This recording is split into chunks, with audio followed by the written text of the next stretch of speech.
이게 아주 ATP의 신기원을 또 이뤘다고 하죠. 야닉 시너가 서브 게임 승률 그리고 리턴 게임 승률 양쪽에 모두 1위를 했다는 겁니다. 그래서 실제 이게 정말 대단한 기록인 건요. 지금 보세요. ATP의 통계를 보시면요.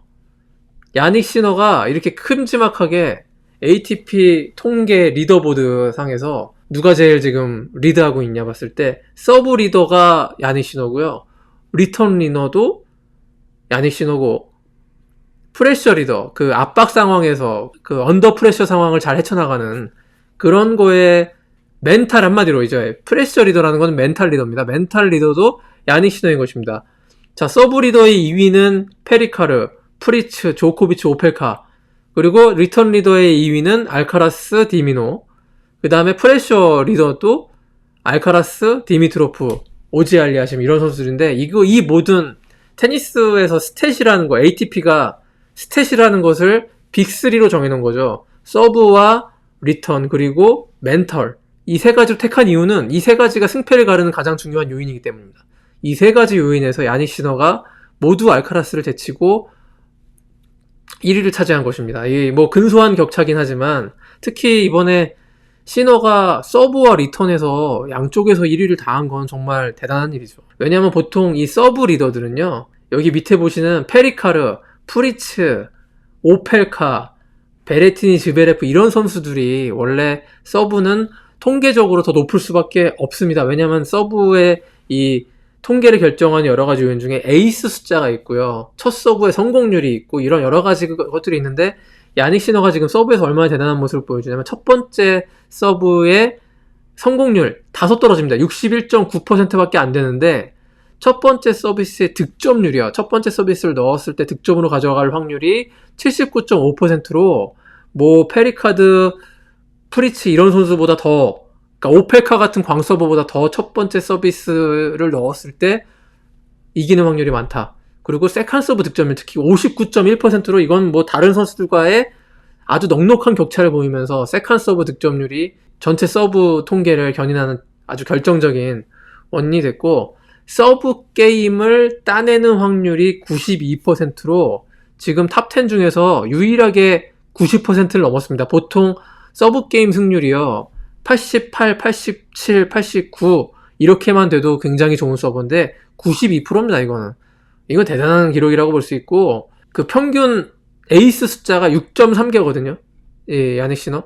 근데 다른 선수들 보면 13개, 11개, 8개, 16개, 10개 이런 선수들인데 이런 선수들보다 에버리지 에이스 숫자는 떨어진다 하더라도 워낙에 높은 서브 게임의 승률 그리고 첫 서브 득점률, 세컨 서브 득점률 때문에 전체 서브를 지수에서 가장 높은 297.4점을 받아가지고 야닉 시너가 1위에 오른 것입니다. 리턴도 마찬가지예요. 리턴도 지금 현재 야닉 시너가 알카라스나 디미노보다 더 리턴을 잘한다는 것이 통계적으로 나와 있는 것이죠. 자, 세컨 서브의 리턴 포인트 득점률이 가장 높았군요. 57.8%로 디미노나 알카라스가 54%대에 불과한데 여기서 아주 특출나게 세컨 서브 리턴이 야닉 시너가 굉장히 높았다는 것입니다. 그러니까 지금 야닉 시너의 우리가 게임을 얘기할 때 자신의 세컨 서브가 돼도 시너는 그 세컨 서브를 포인트 방어를 할 수가 있고 상대의 세컨 서브는 야닉 시너가 엄청나게 공격적인 리턴 게임을 펼쳐가지고 그 득점을 가져오는 확률이 거의 60%에 달하는 것입니다. 스탯상으로는 야닉 시너가 알카라스보다 좀 더 잘 치는 거예요. 예. 근데 이제 알카라스가 더 이번에 세계 랭킹 1위를 하게 된 것은 물론 석 달간 야닉 시너가 도핑으로 인한 징계로 뛰지 못했다는 점. 이런 통계가 잡아내지 못하는 어떤 승부처에서의 그 어떤 집중력과 파고듦, 끈질김 이런 것들은 이제 통계로 표현할 수가 없지 않습니까? 그래서 사실은 지난번 롤랑가로스 결승전도 야닉 시너가 알카라스를 이겼다고 봐야 되는 분명 경기 내용으로 이겼다고 봐야 되는데 그거를 알카라스가 분위기 반전 흐름을 뒤집는 모멘텀을 잡고 막 몰아붙이는 이런 걸로 승부를 엎은 거죠. 통계는 야닉 시너가 조금 더 그 기량적으로 완성되어 있다라는 걸 보여주고 있어요. 한마디로 예전에 조코비치처럼 야닉 시너는 서브, 리턴, 포핸드, 백핸드가 전부 최상위 클래스에 올라가 있는 것입니다. 저는 이게 약간 조코비치보다 더 대단하다고 보는 거는 조코비치의 전성기 때는 그래도 조코비치의 서브보다 더 좋은 서버들이 있어요. 이를테면 로저 페더러죠. 조코비치의 포핸드보다 좀 더 그 인정받는 강하다고 평가받는 포핸드 구사자들이 있었습니다. 페더러, 나달 그리고 델포트로. 그렇지만 지금 야닉 시너는 제가 봤을 땐 서브 1위, 리턴도 1위, 포핸드도 1위, 백핸드도 1위. 뭐 포핸드는 알카라스랑 경합이라고 볼 수 있겠지만 알카라스의 포핸드가 시너보다 낫다고 말할 수가 없습니다. 단정할 수는 없죠. 그러니까 시너의 포핸드가 누구보다 못하다라고 얘기할 수는 없는 거예요. 예. 뭐 압도적인 1등이다 이렇게 말하는 것은 단정적이지만 테니스의 그 기본 요소라고 할 수 있는 지금 베이스라인 게임이 대세가 되어 있는 지금 현대 테니스에서 서브, 리턴, 포핸드, 백핸드가 모두 1위인 선수는 조코비치도 페더러도 그러지 못했다는 겁니다.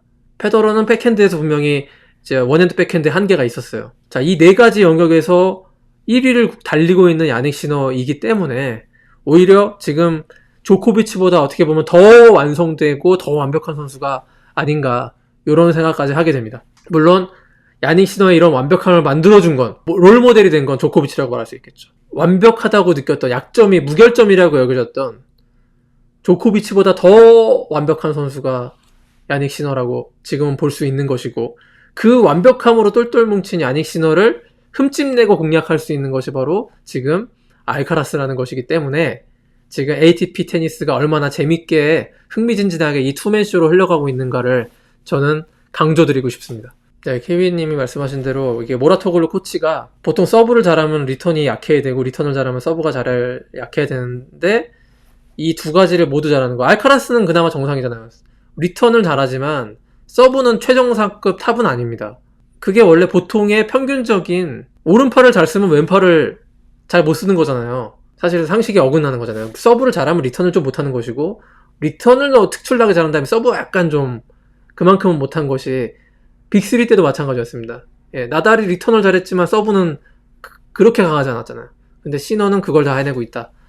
말이 안 되는 스탯이다. 이게 정말 어떻게 보면 지금 드디어 뭐 현대 테니스의 모든 육각형 플레이를 완성한 선수의 등장 아닌가